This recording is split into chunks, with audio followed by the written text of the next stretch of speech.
Brazil vs Argentina മത്സരത്തിന് ഇത്തരം വലിയ ഹൈപ്പ് കൂട്ടിയത് ആരാ? ഒറ്റ മറുപടിയുള്ള അതിന് റാഫിഞ്ഞ.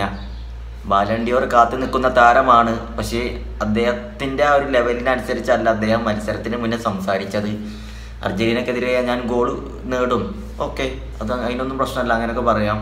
അല്ലെങ്കിൽ അർജന്റീനയെ തോൽപ്പിക്കും എന്ന് വേണമെങ്കിലൊക്കെ പറയാം. പക്ഷേ കളത്തിന് പുറത്തിട്ടും അർജന്റീനയെ തീർക്കും എന്ന് പറഞ്ഞത് കുറച്ച് കൂടുതലായി എന്നുള്ളൊരു അഭിപ്രായം ആണ് ഭൂരിപക്ഷം. അതുകൊണ്ട് തന്നെ മത്സരം തീർന്നതിന് ശേഷം, അല്ലെങ്കിൽ മത്സരത്തിൽ 3-ാം മിനിറ്റിൽ തന്നെ ആദ്യ ഗോൾ വന്നതിന് ശേഷം കൂടുതൽ കയറിക്കൊണ്ടിരിക്കുന്നത് റാഫിഞ്ഞയാണ്. മത്സരത്തിന് ശേഷം ചെറിയൊരു ഉന്തും തള്ളൊക്കെ ഉണ്ടായിട്ടുണ്ട്, അവിടെ സീനുകളൊക്കെ നമ്മൾ കണ്ട്. ഇപ്പോൾ ഇതാ 4-1 മികച്ച തോൽവി ഏറ്റുവാങ്ങി ബ്രസീൽ. നമ്മളെ ബ്രസീലാണ്, നമുക്കറിയാം ബ്രസീൽ എങ്ങനെയായിരുന്നു. നമ്മളൊക്കെ കണ്ടിരുന്ന ഒരു ബ്രസീൽ ഉണ്ടല്ലോ, അതിൻ്റെ ഒരു നിഴൽ ഇപ്പോൾ ബ്രസീലിൻ്റെ ഒരു അംശം പോലും നമുക്കിപ്പോൾ കാണാൻ കഴിയുന്നില്ല. നെയ്മർ ജൂനിയർ വന്നാൽ റെഡിയാകുമോ? ഉറപ്പുണ്ടോ അതിൻ്റെ കാര്യത്തിൽ? കാരണം നെയ്മർ ജൂനിയർ എത്ര ദിവസം കളത്തിലുണ്ടാകും? അദ്ദേഹത്തിൻ്റെ ഒരു പരിക്കും അദ്ദേഹത്തിൻ്റെ ഈ ഒരു കളി ശൈലിയൊക്കെ വെച്ചുകൊണ്ട് അദ്ദേഹത്തിന് സ്ഥിരമായിട്ട് ഗ്രൗണ്ടിൽ കളിക്കാൻ കഴിയുമോ? കഴിയട്ടെ എന്ന് നമുക്ക് പ്രാർത്ഥിക്കാം. അദ്ദേഹം ഉണ്ടെന്നുണ്ടെങ്കിൽ ആ ടീമിൻ്റെ കാര്യം ബാക്കി അദ്ദേഹം നോക്കിക്കോളും. വേറെ ലെവലാക്കാൻ ടീം അദ്ദേഹത്തെ കൊണ്ട് കഴിയും. പക്ഷേ അദ്ദേഹത്തൊക്കെ കരുതിയിട്ട് 2026 വേൾഡ് കപ്പിലേക്ക് നോക്കി നിന്നാൽ എന്താക്കാരം അവസ്ഥ? മികച്ചൊരു 11 നെയ്മറെ ഉൾപ്പെടുത്താതെ തിരഞ്ഞെടുക്കേണ്ടത് നിർബന്ധമല്ലേ? അല്ലെങ്കിൽ ഇപ്പോഴത്തെ 11-ൽ ബ്രസീലിൻ്റെ അവസ്ഥ എന്താണ്? ഇങ്ങനെയാണ് വേൾഡ് കപ്പിന് പോകുന്നത്?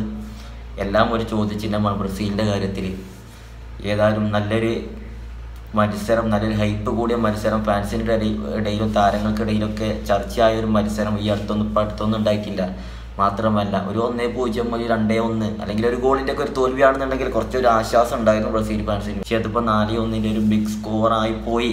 എന്ത് ചെയ്യാനാ? കളിയാകുമ്പോൾ ചെയ്യാൻ തോൽവിയൊക്കെ ഉണ്ടാവില്ലേ? പക്ഷേ റാഫിഞ്ഞയുടെ സംസാരമാണ് ഇപ്പോൾ ഏറ്റവും വലിയ വിഷയമായി മാറിയത്. അതിനെതിരെ ഇപ്പോൾ മാർട്ടിനസൊക്കെ വന്ന് പറഞ്ഞിട്ടുണ്ട്, ഈ 6 വർഷമായിട്ട് ജയിക്കാത്ത ടീമൊക്കെ ഇത്രയും വലിയ സംസാരിക്കുമ്പോൾ അത് കേട്ടപ്പോൾ ചിരി വന്നു എന്നൊക്കെ മാർട്ടിനസ് പറഞ്ഞിട്ടുണ്ട്. അതുപോലെ അൽവാറസ് പറഞ്ഞിട്ടുണ്ട്, അവരെ ഞങ്ങൾ പാഠം പഠിപ്പിച്ചു, സംസാരിച്ച് അവരെ നമ്മൾ പാഠം പഠിപ്പിച്ചു മാന്യമായ രീതിയിൽ എന്നൊക്കെ അൽവാറസ്. അങ്ങനെ കുറേ ആളുകൾ പ്രതികരിച്ചു. കളത്തിന് പുറത്തുമായിട്ട് റാഫിനെ ഉന്തൊക്കെ ഉണ്ടായിട്ടുണ്ട്. ഏതായാലും വലിയ ഹൈപ്പിലുള്ള ഒരു മാച്ചിൻ്റെ റിസൾട്ടാണ് 4-1. ബ്രസീൽ ടീം ഇനി എന്ന് മാറുമെന്നാണ് ചിന്തിക്കേണ്ടത്. 2026 വേൾഡ് കപ്പിന് ബ്രസീലിന് ഈ ഒരു ടീം പോരാ എന്നുള്ളത് 100% ശരിയാണ്.